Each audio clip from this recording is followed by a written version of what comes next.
systems are always part of the anesthesia workstation. So they're always there.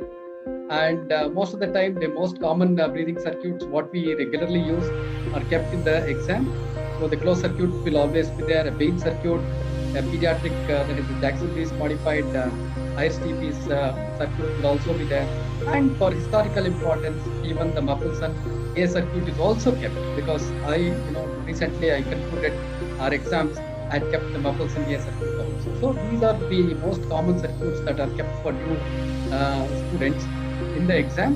So I have dealt with slightly more in detail about these circuits rather than in general about all the circuits. So my content of today's lecture will have the definition of breathing circuits, a brief history, how the classification, how these breathing circuits are classified, because the classifications are invariably asked for you. So the different components, so the importance of these different components are also the questions that are commonly asked. Then the most important thing is the functional analysis. Invariably, you can be asked about the functional analysis of individual, especially the open circuits, the Mapleson circuits, then the Baines and Lack circuits and the closed circuit. So this will be my content of my lecture. So let me history of, so before that, definition of breathing circuit. So, the breathing system is a set of components joined together, which makes a connection between the patient and the anesthesia machine. Actually, the breathing circuits create an artificial environment for the patient to breathe, because the patient is not exposed to the atmospheric environment at all. So he will be breathing through this breathing system. So it forms an artificial environment wherein there is, the different gases, different concentration of gases are being delivered to the patient. Now, the brief history about the breathing system. The first breathing system was introduced by Sir Evan Whiteside Magill. That was in 1917. So still, this though it's called as Mapleson A, it is originally it is the Magill's circuit. So because in the same year, H.E.G. Boyle introduced the anesthesia machine. So there was a requirement of a circuit. So Magill introduced this particularly the Magill circuit or Mapleson A circuit. So Magill is considered as the father of modern anesthesia. So next, the Rolf Waters. So in 1927, he introduced what is called as the to and fro circuit. So especially this to and fro circuit was required during those days, because many of the cases with a lot of infection, especially the tubercular infection, used to come for surgeries, and during those days the circuits were not disposable circuits; they were reusable circuits, and hence the requirement of a circuit wherein you can totally autoclave it and then reuse it for the next patient without spreading the disease. So that's how the Waters to and fro circuit was introduced by Rolf Waters, and the first use of the soda lime for absorption of carbon dioxide was also by Waters. So the revolutionary introduction of the circuit was by Bransford, 1930. So it is the closed circuit, because I tell among the circuits, this particular circuit is the revolutionary introduction, because because of this closed circuit, we are able to use the low flow anesthesia technique. So that's how it is really revolutionized the circuits as such. So during those days, the main problem was all these were adult circuits. So there was not a separate circuit for a pediatric patient. And many of the patients, pediatric patients who used to come for head and neck surgery, especially the cleft lip palate surgeries. So if these circuits were used, invariably the circuits used to be so heavy, so the tubes used to come out, and it was a dreaded situation. So because of this, Thomas Philip Ayres in 1939, so he introduced what was called as the TPs, which is popularly called as Ayres TPs. So because of the Ayres TPs, it was very lightweight. It was made of copper. So people could easily use for these pediatric patients and even for head and neck surgeries. But one of the difficulties with Ayres TPs was you are not able to control the ventilation. So intermittent thumb occlusion technique had to be done, and your thumb had to be very close to the surgical site. So there was a requirement of some modification for this Ayres TPs so that you can even control the ventilation. So that was brought down by Gordon Jackson-Rees. That was done in 1952. So you can see this IST piece. What he did was he extended the corrugated hose, he added a bag so that because of the bag, so one can easily ventilate. So in 1954, Mapleson, who was a physicist, actually studied extensively these breathing circuits, and he actually classified many of these circuits. And especially his classification is a very popular one, Mapleson circuits, especially the semi-open circuits. So from A to E, he classified, and the F circuit was classified by Willis. That was in 1974. That is the Jackson-Rees modification of IST piece. So recently, about 3 years back, Mapleson passed away.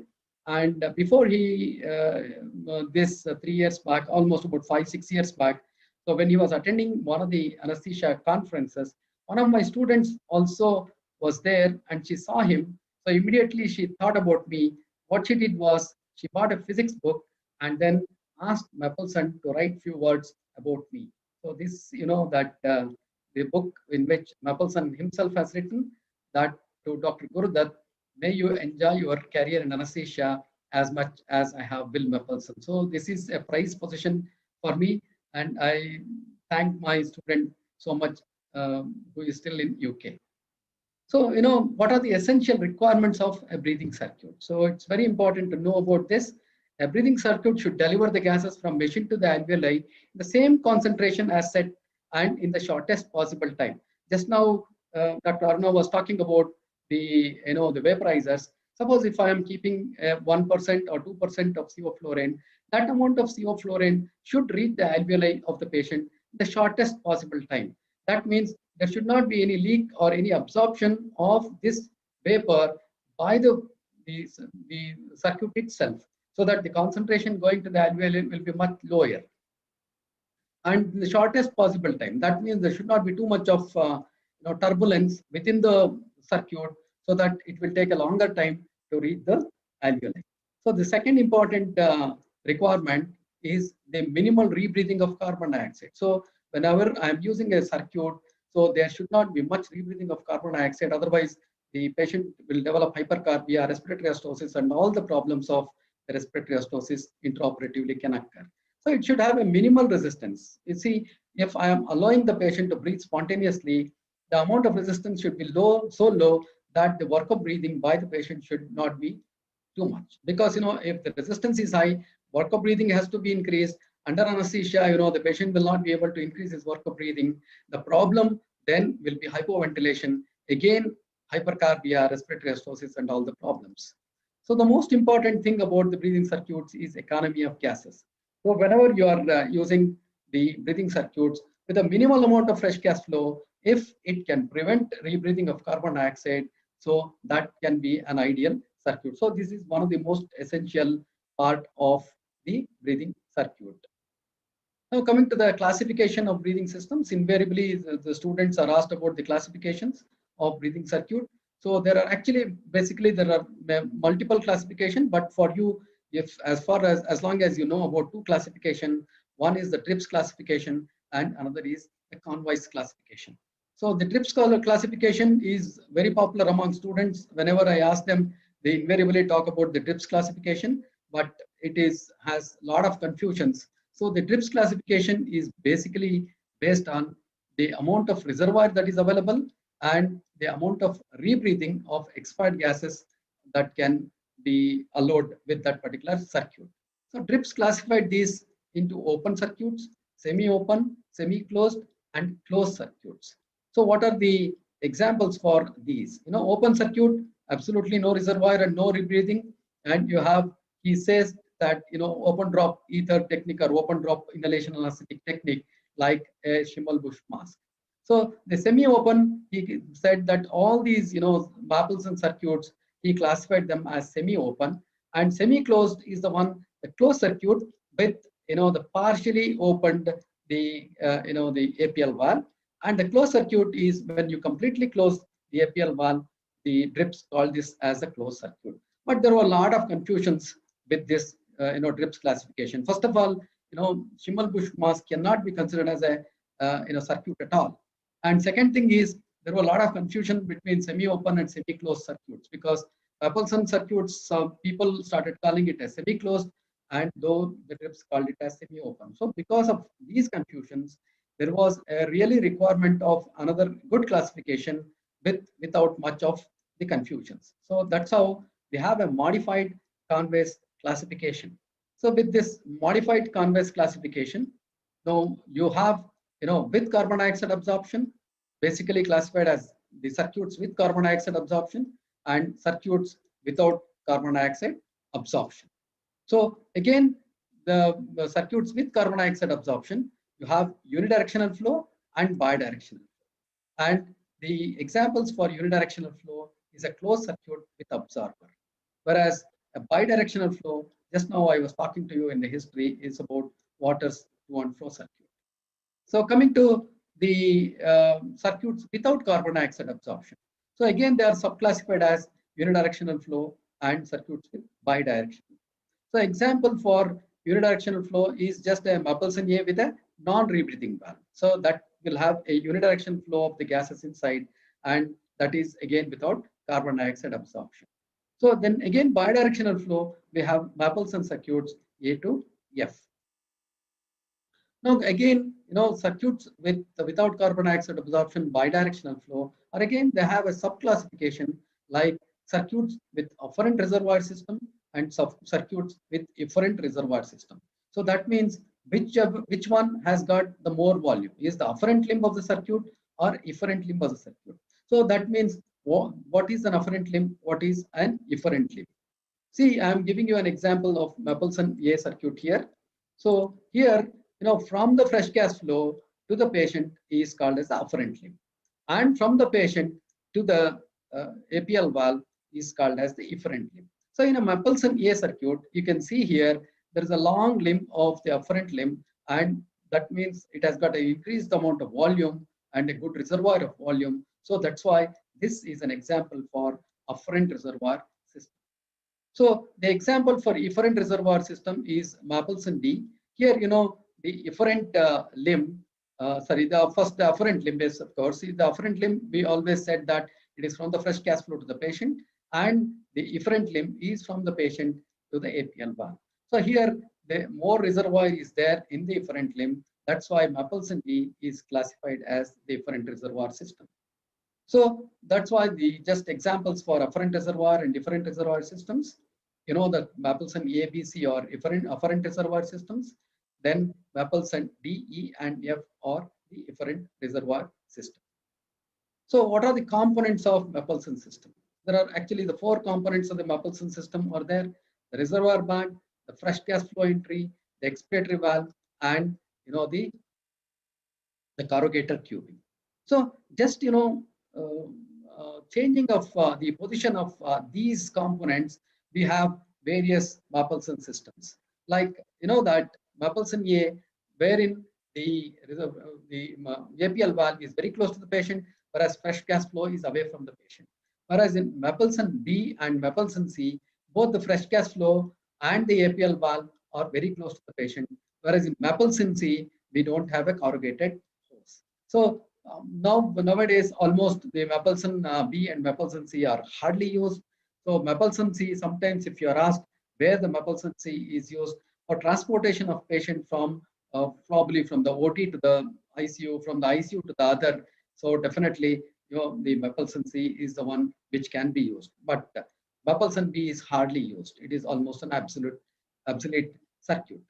Now coming to the Mapleson D, again here, the fresh gas flow is very close to the patient, whereas APL valve is away from the patient.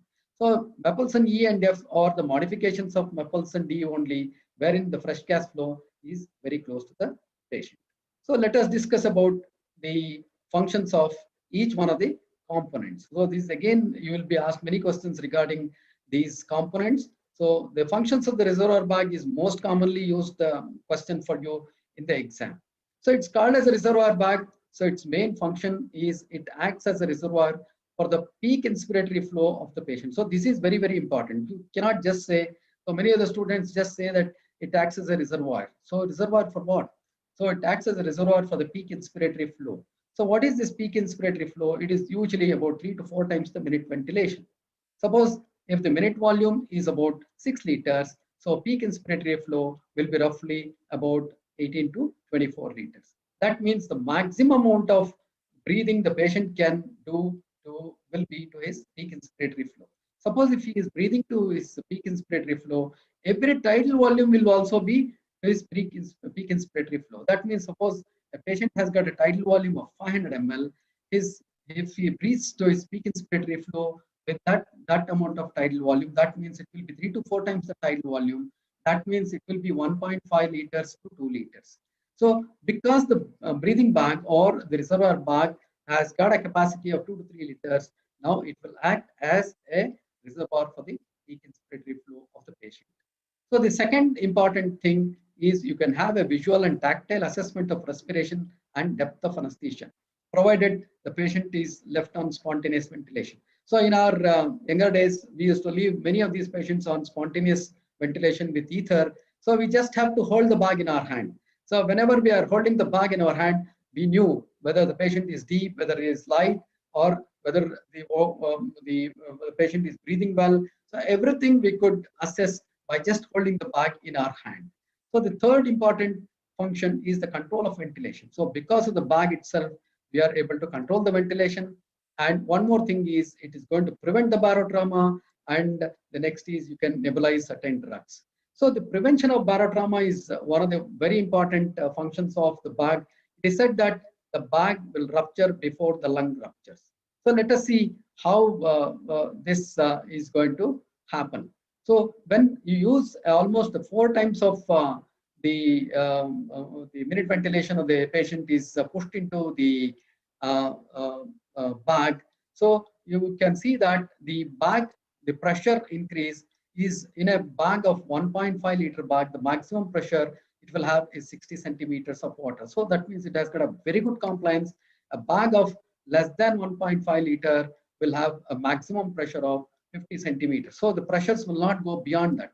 So there is a graphical display of this. You know, when this horizontal axis, we have the time, the vertical axis is the pressure. So when the flow rate of 50 liters per minute is given to the bag and introduced into the bag, so and the outlet is blocked, the amount of volume that is going inside is so much increasing, but the pressure has reached the plateau here. And then after that, after it has reached nearly 60 centimeters of water pressure, it has not gone up. It has been plateaued. Further, if you keep on increasing the volume into the bag, probably it will burst before it is going to transmit this pressure to the patient. So that's how this is a very important function of the bag when you are allowing the patient to breathe spontaneously. And another important question for you in the exam is, how do you select the size of a reservoir bag? So the bag size is selected based on the inspiratory capacity of the patient. So roughly the inspiratory capacity is about 30 to 35 ml or up to about 40 ml per kg body weight. So if we say that it is about 35 to 40 ml, so in a 70 kg patient, it will be roughly between 2 to 3 liters. That is why nowadays you must have seen that many of the workstations will have a 3-liter bag, so that that should accommodate the inspiratory capacity of an adult 70 kg patient. So we do have many bags like half liter, 1 liter, 2 liter, and 3 liter. Of course, the smaller bags are used for the pediatrics because they have a small inspiratory capacity. Not that you cannot use a bag with a higher volume, because the size of the bag should be equal to or slightly above the inspiratory capacity. But the problem, if I use a 3-liter bag for a small child, it will be very difficult for me to ventilate, and I don't know how much of tidal volume I'll be giving to the patient. So one more thing is usually the breathing tubes will be corrugated tubes. You may be asked why they are corrugated. So what is the importance of these corrugated breathing tubes? So one is, that this corrugation will increase the flexibility. It is going to prevent kinking. And third thing, it produces some amount of turbulence inside because of the corrugation, and the gases will get better mixed inside, so that a proper mixed gases can be delivered to the patient. So the next thing is about the breathing tubes material, what it is made of. So most common materials with which the breathing tubes have been made is the older breathing tubes. What we were using routinely in our days, in our younger days, was the rubber tubes. Then we also have silicone tubes, and also we have plastic tubes. The problems with the rubber tubes is, they are opaque. We don't know what is inside, and will not be able to see through. The second thing is they were so heavy, they used to drag on the endotracheal tube.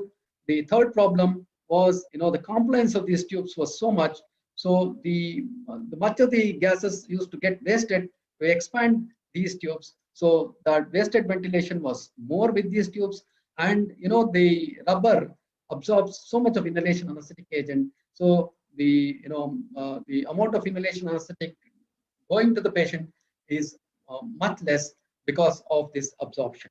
So but the advantage of rubber tubes, they are reusable tubes. Whereas another reusable tubes or the silicone tubes, they're also heavy, but they are transparent.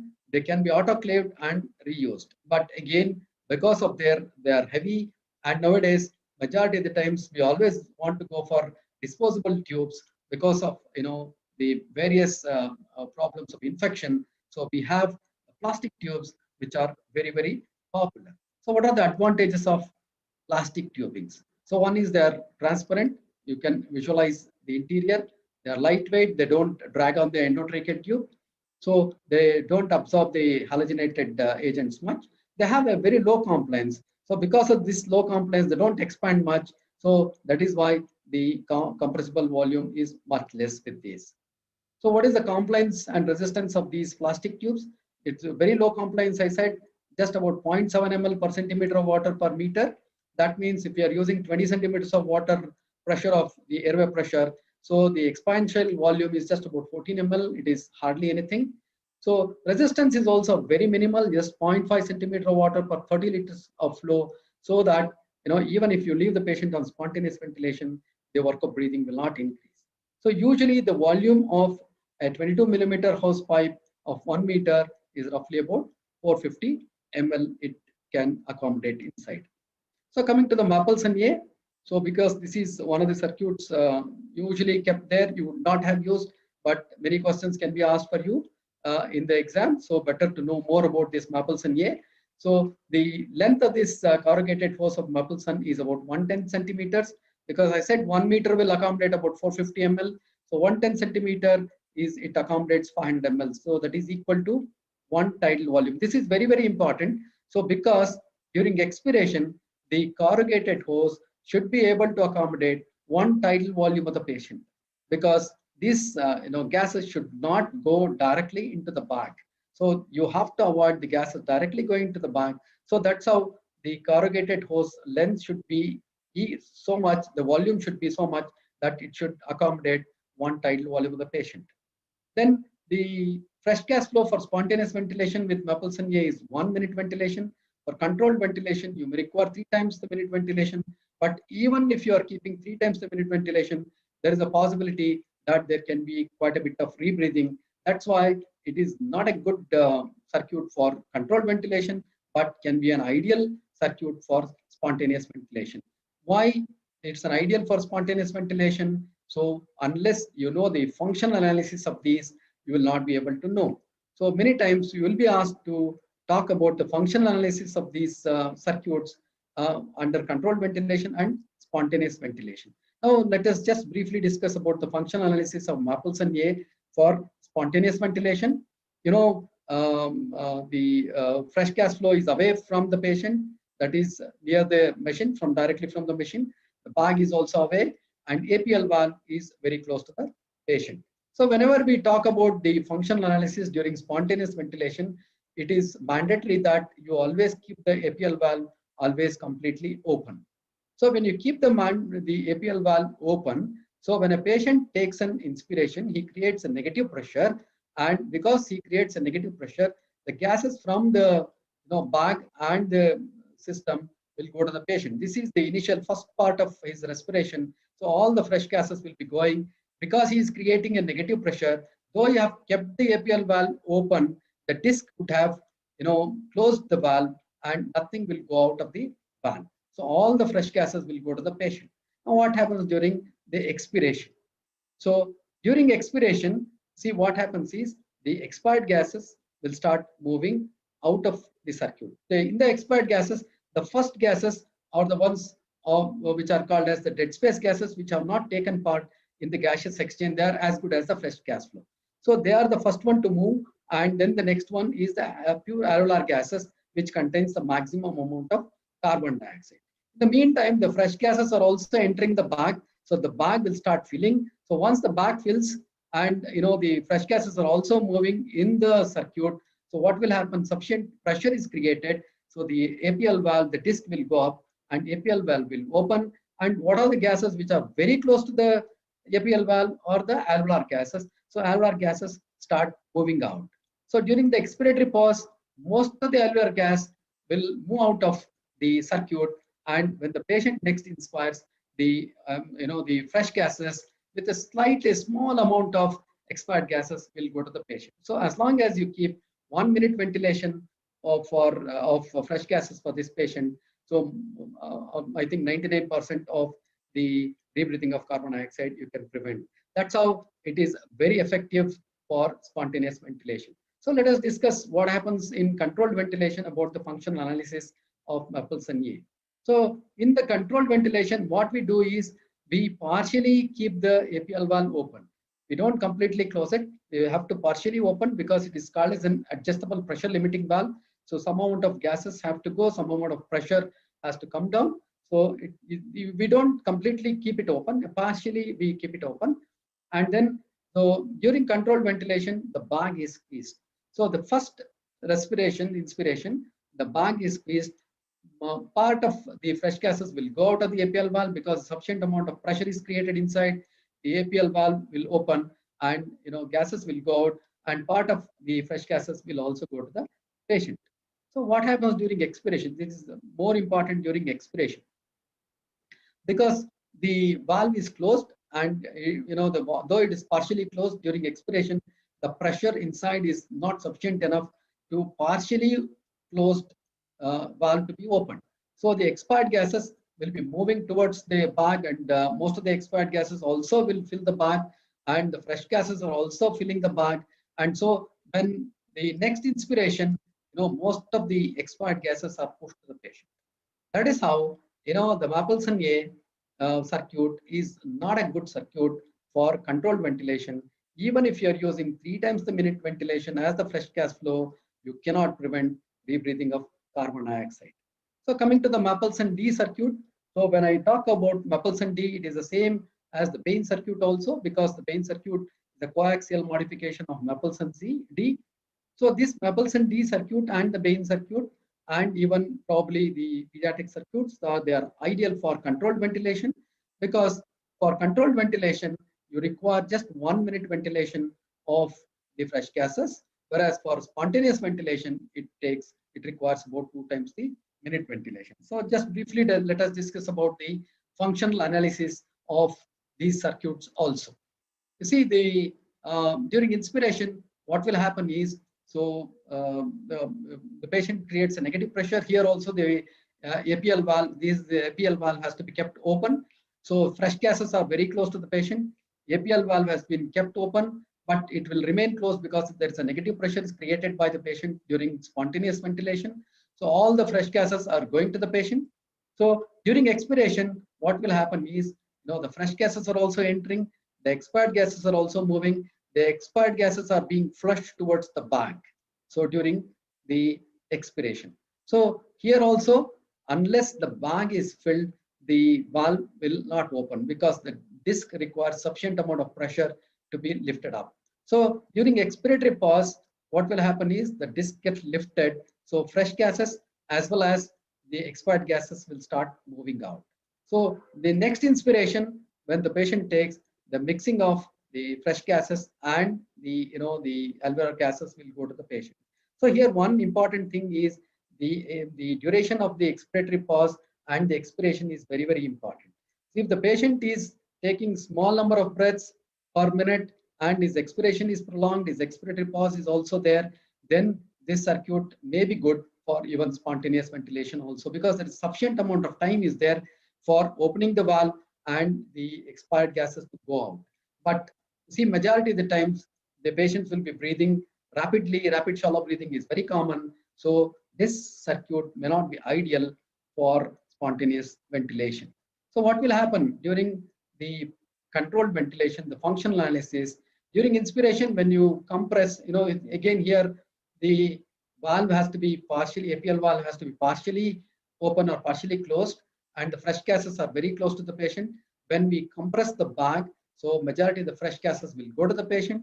During expiration, again, the fresh gases are pushing the expired gases towards the bag is filling. So here, the advantage here is, you have a total control over the respiratory rate, over the expiratory phase, over the expiratory pause. Suppose you are keeping a slow respiratory rate and sufficient amount of expiratory time and expiratory pause, you can allow all the expired gases to fill in the bag. When you compress next for next inspiration, so because the APL valve is just above the bag, so all the expired gases will move out, whereas the fresh gases, which are very close to the patient, will go to the patient. So that's how the Mapleson D or a Bain circuit, the functional analysis is same, and it is ideal for controlled ventilation. So again, coming to the pediatric circuit, the IRCTP, sometimes they may ask you about the length and the diameter of the IRCPs. It was made of copper. When it was introduced, the length was 1 centimeter, and the length was 5 centimeter, and the diameter was about 1 centimeter. So let us talk about, instead of, because we are not using IRCTPs, we are using only Jackson-Rees modified IRCTPs. The functional analysis same as Mapleson D circuit. So here, there are a lot of advantages for pediatric cases regarding the Mapleson F circuit or Jackson-Rees modified IRCTPs. Here, one thing again, sometimes you may be asked, what is the volume that this can accommodate? It can accommodate about 150 ml, this corrugated hose.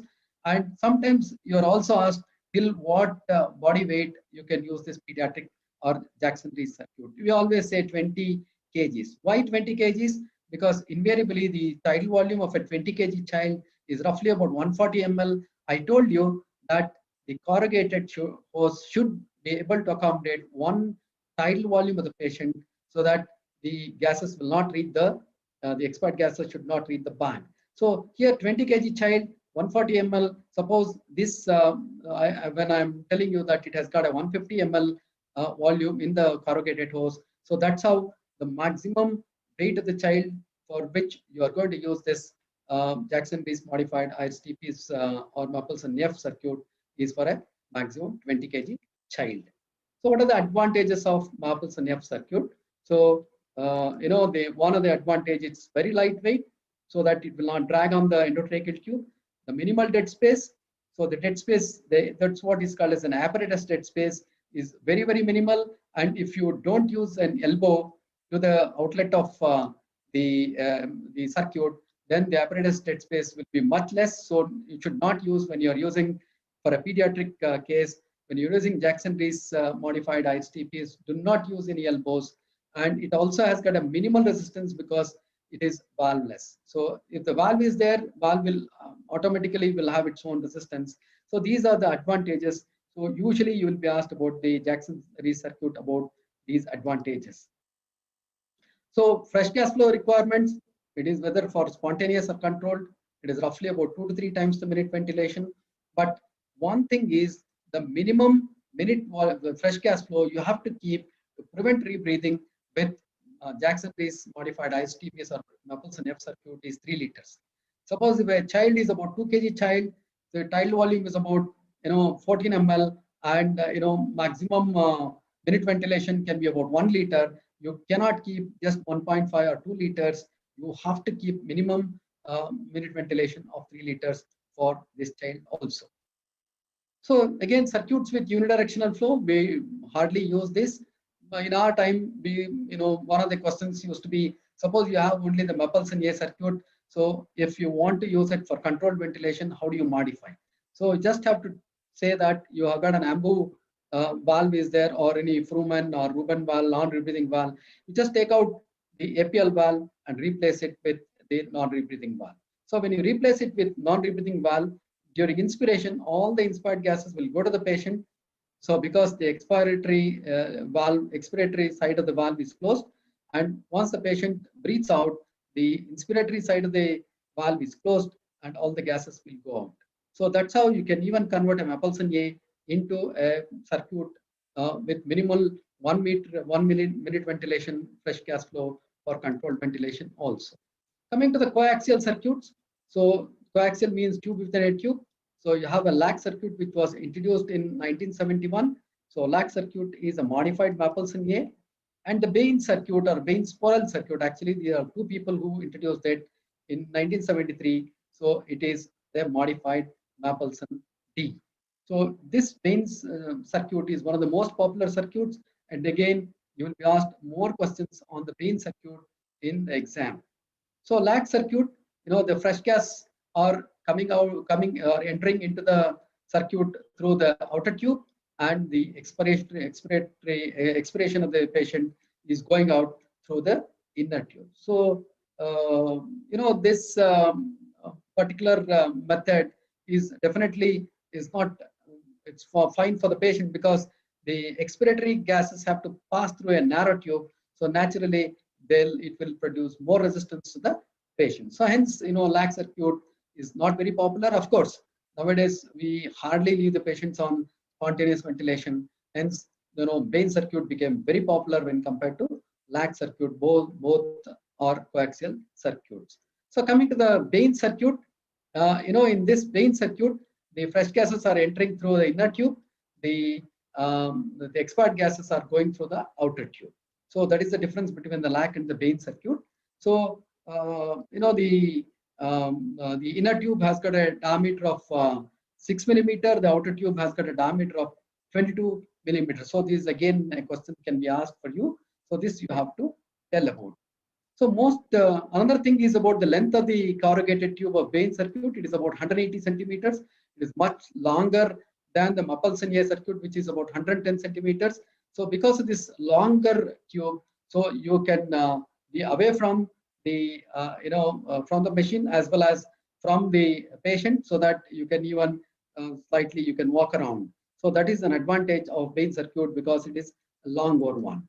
So the capacity again is 500 ml, though it's a long one, the outer tube, because it is filled with an inner tube also. So though it's 180 centimeters, its capacity of the outer tube is about 500 ml or equal to 1 minute ventilation.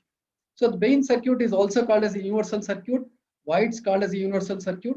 Because it can be used for both spontaneous and controlled ventilation, and also it can be used for adult patients and pediatric patients. So this is another question which can be asked for you, why it's called as a universal circuit. So the advantages of Bain circuit, it's again, I told you it's lightweight, anesthetist can stand at a distance, and warming and humidification of inspired gases will occur, because the outer tube, the expired gases are going, so they are at 37 degrees centigrade, so they'll heat up the inner tube which is carrying the fresh gases. So some amount of temperature, increase of temperature occurs of the fresh gases, plus there is some amount of mixing of expired gases with the fresh gas flow always occurs with the Bain circuit. That's how it always maintains some amount of humidification. The humidification with the Bain circuit is roughly about 30 to 40%.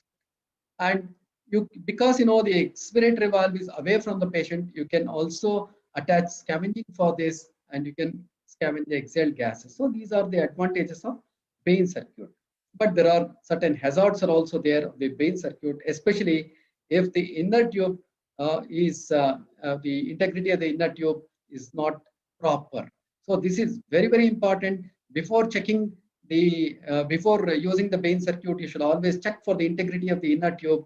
If there is any disruption in the inner tube, so you should not use it, because the problem there is definitely the whole of the outer tube can act as the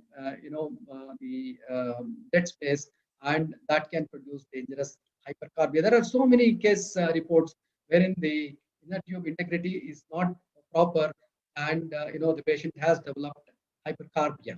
So that's the reason why you have to do certain tests to know whether the integrity of the inner tube is intact or not.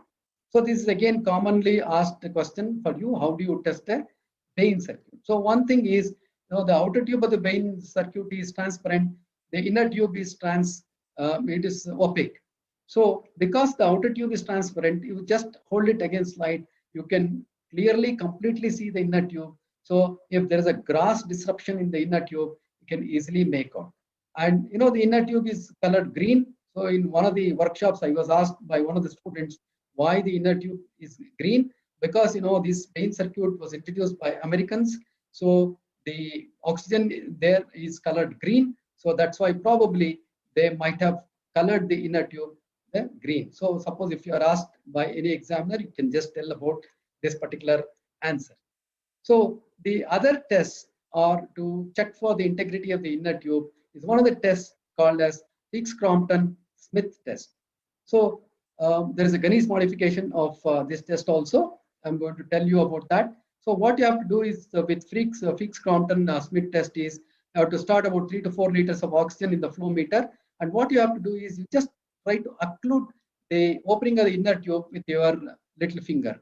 So if you can occlude it, so suddenly you can see the bobbin dipping.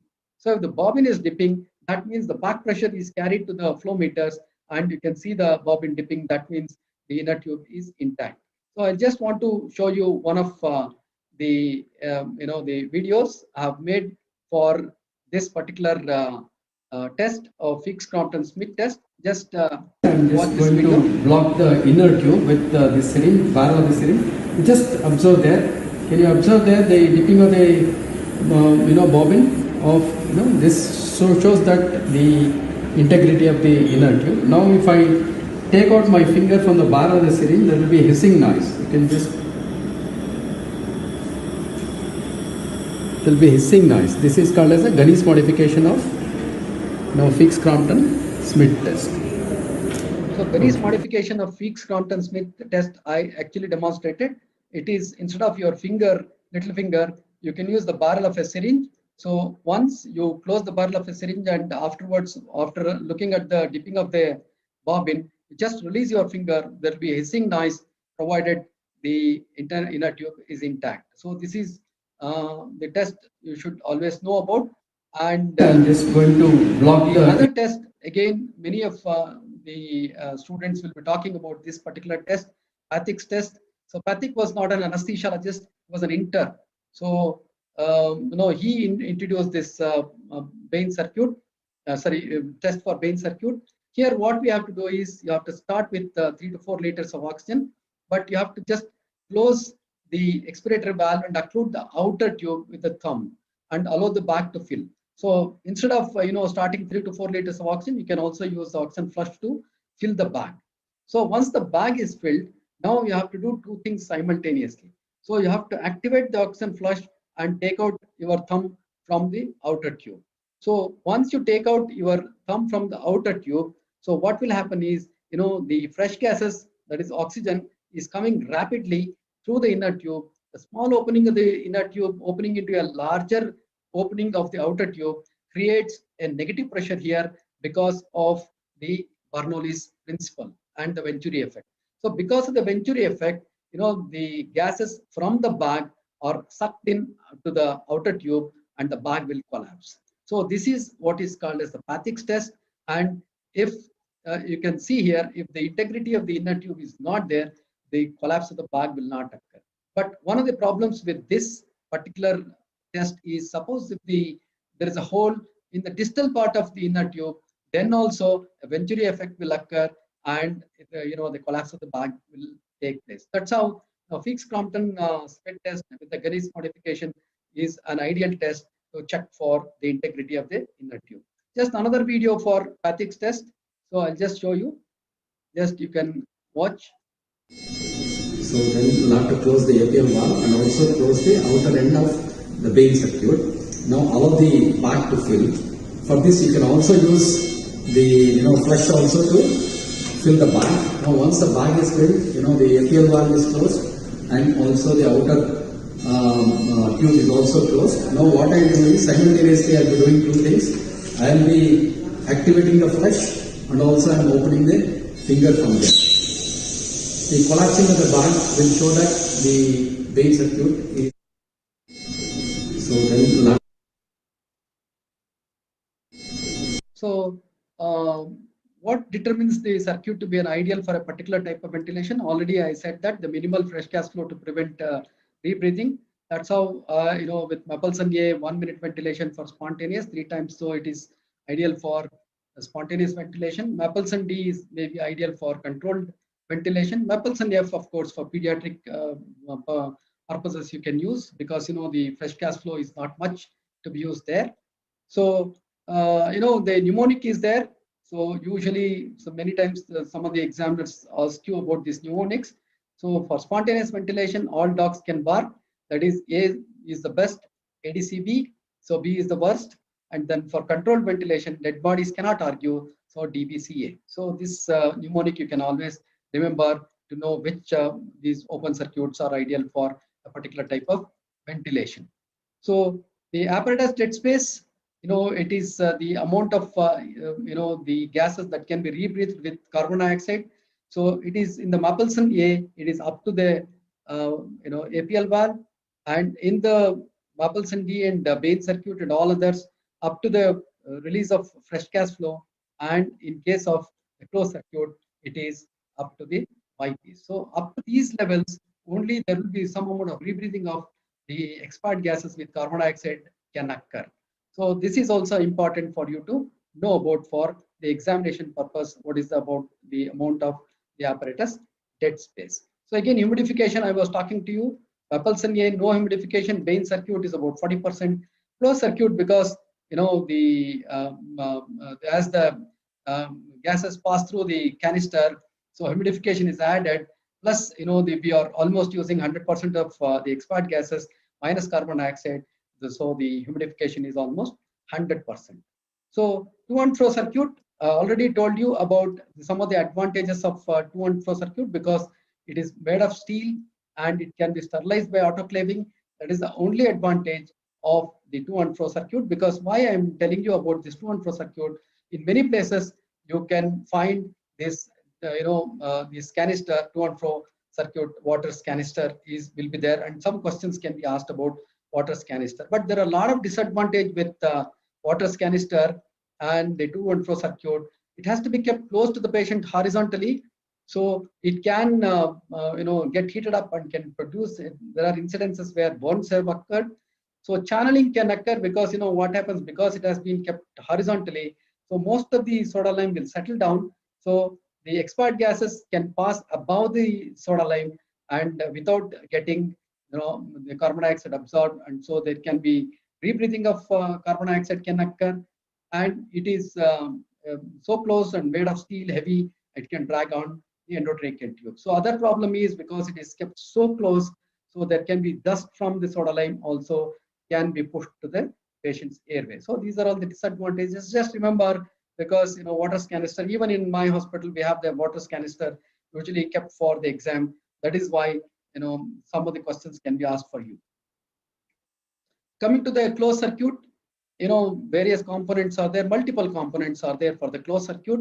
So we have the YPs, we have the unidirectional valves, inspiratory and expiratory unidirectional valves, we have the fresh gas flow inlet, we have the canister, we have this, the switching of switch is there for manual to the controlled manual to the ventilator modes, and we also have an adjustable pressure APL valve and the reservoir bag. So there are multiple components of these bags. Sometimes they may ask you what is the principle about the position of these components. So there are 3 principles are there regarding the where these positioning of where the fresh gas flow should be, where the APL valve should be, where the bag should be. So these cardinal principles are, the first thing is there should be unidirectional valves between the patient and the bag. So suppose if you have the bag here, so the unidirectional valve should be there. For example, now the patient is here, this is the expiration. So this unidirectional valve is there between the bag and the patient. So this is one of the very important thing.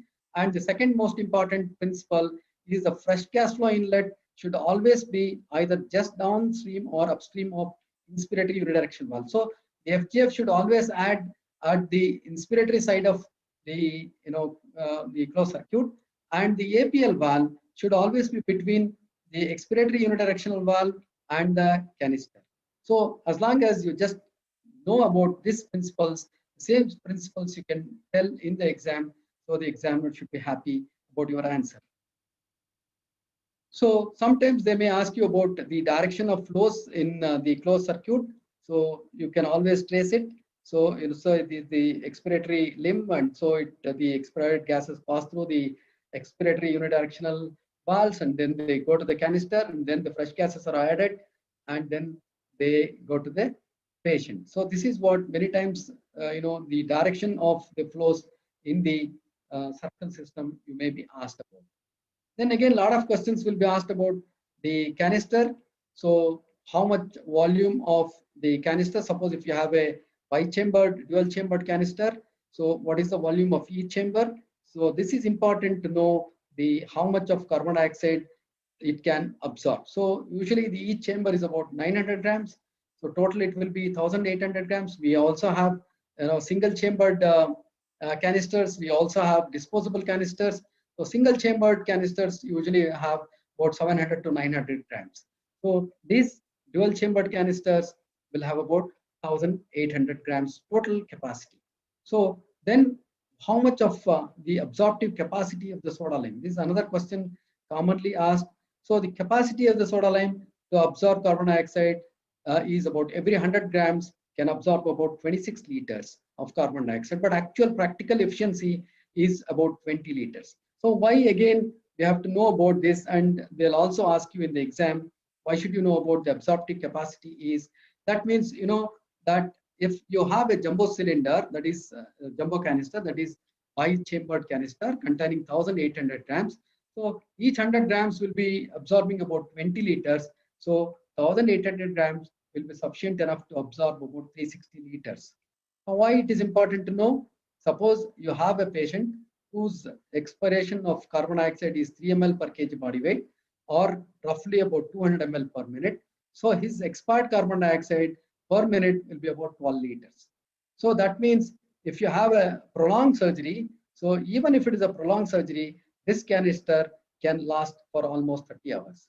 But if you have a single chambered canister where the absorptive capacity can be about 150 to 180 liters, then it will come for about 12 to 15 hours. So then suppose if you have got a neurosurgery, which is a prolonged one, if it is exceeding more than 15 hours, a single chambered canister, then you will have to change the canister in between. That's how this is another question commonly asked for you in the exam. So again, you can be asked about how soda lime absorbs carbon dioxide. You see, carbon dioxide combines with water that is there with the soda lime to form carbonic acid, and sodium hydroxide, which is present, reacts with the carbonic acid to produce sodium carbonate.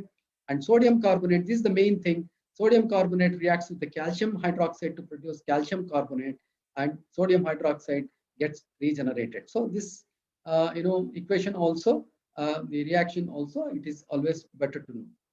So now there are various kinds of these absorbers are there, but the most commonly used absorbers nowadays are either soda lime or AMSA. So that's why I'm just writing down the contents of the soda lime and then the AMSA. So soda lime has three components: the calcium hydroxide, sodium hydroxide, and potassium hydroxide. So maximum is the calcium hydroxide, it's about 80%. Sodium hydroxide just about 3 to 5%. Potassium hydroxide is 1 to 2%. So you may ask, because the first reaction was with the sodium hydroxide. Why the sodium hydroxide? This another question will be for you. Why there should have been a high quantity of sodium hydroxide instead of calcium hydroxide? Because one thing you should realize, sodium hydroxide is highly hygroscopic, and it reacts with the carbon dioxide, and also when it is exposed, it can react with the air to become fluid, and it is highly unstable. That is one thing. And it also plugs the pores inside the granules by caking. So that's how it decreases the efficiency. That is one the reason the sodium hydroxide is very, very small quantity. It's not much. And potassium hydroxide is still smaller quantity. It acts as a catalyst for these conversions. So maximum amount is calcium hydroxide in the soda lime.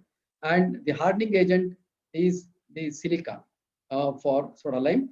And in the AMSOR, we don't have sodium hydroxide and potassium hydroxide.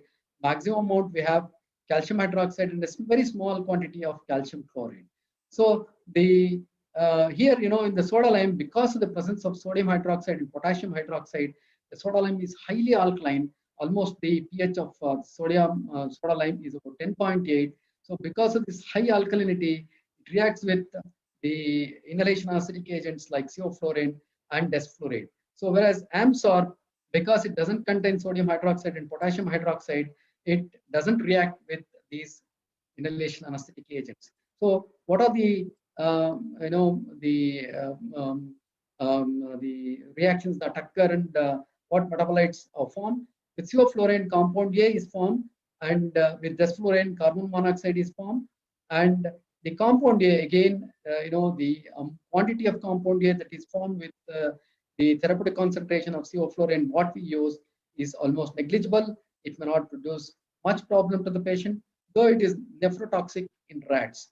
But though it is not much of a problem for the adult patients, it is said that whenever you are using sevoflurane for low flow anesthesia technique, so usually you don't go below 2 liters. And if you want to go for 1 liter, the maximum duration you can use it for is 2 Mach hours. So if you are exceeding 2 Mach hours, then you have to increase the fresh gas flow to 2 liters. So desflurane, again, the dry desiccated soda lime can react with desflurane to produce carbon monoxide, and this also is not much, but the Monday morning sickness, sometimes it is said that 2 days if you are not using the desflurane and you have forgotten to close the switch of the anesthesia workstation, and if there is a mandatory mandatory flow of oxygen is there with that machine, so there can be desiccation of the soda lime, and then it can react when you use it on Monday. So that can release a lot of carbon monoxide and can produce sickness for the patient. That's why it is called as Monday morning sickness. So advantages, already I said, doesn't contain sodium and potassium, less alkalinity, and so the production of compound A and carbon monoxide are less. But disadvantage is it is less efficient and costly. So certain indicators are used to know whether the exhaustion of the soda lime has occurred. So mimosa red is one of the most commonly used. So it turns from red to white when it gets exhausted. So this you should always know. Ethyl violet, it is when it is fresh, it is white and it turns purple. So unless you know which indicator is used, so suppose if I think that it is ethyl violet and it is mimosa red, and I think when it is already exhausted, I think it may be a fresh one. So that is why you should always remember about the indicators and the color change. Clayton yellow from white to yellow. So size of the soda lime granules also, sometimes it is asked. It is size, you should always say it is 48 mesh. Hardness number is 75.